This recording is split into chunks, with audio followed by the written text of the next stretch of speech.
તેમાં શું શું સામગ્રી જોઈએ એ બધી વસ્તુ હું તમને બતાવું છું। જો સૌપ્રથમ આપણે આ બટેકાની છીણ નાખવાની છે। આ બધી આપણે આટલી બટેકાની છીણ જે છે એ નાખી દેવાની છે। પછી આપણે આ બધા સિંગદાણા જેટલા છે એ બધા આપણે આમાં મિક્સ કરવાના છે।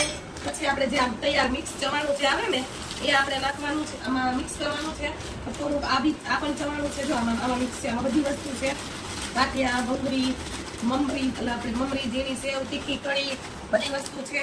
આ આપણે સેવ છે, જો આપણે સેવ રિયલી આપણે સેવ મમરા જે ખાઈએ ને આ એમની સેવ છે। જે પ્રમાણે જોશે ને તેમ આપણે એમાં નાખતા જશું।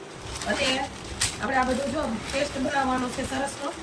આ વેકેશન છે તો આપણે બધાને ખાવા માટે મજા આવશે। જો આ બધા પૌવા છે, જો આ જેટલા આપણે ગમે એટલા આપણે એમાં મિક્સ કરવાના। જો થોડીક ડુંગળી નાખીએ, કોઈ નાનું છોકરું મહેમાન આવ્યા હોય તો એને આપણે આપ્યું હોય તો સારું લાગે। જો આ ચમાડું તમને બતાવી દઉં, બહુ સરસ લાગશે, આ બહુ મજા આવશે બનશે। પછી જો હજી આપણે તેમાં ખાંડ ભેળવવાની છે। મીઠું આપણે પહેલા મિક્સ કરી જ દીધેલું છે, જ્યારે આપણે જો મમરા વઘાર્યા ને ત્યાં ગરમ કર્યા ને તો આપણે આ એનામાં બનાવી નાખ્યું છે આપણે।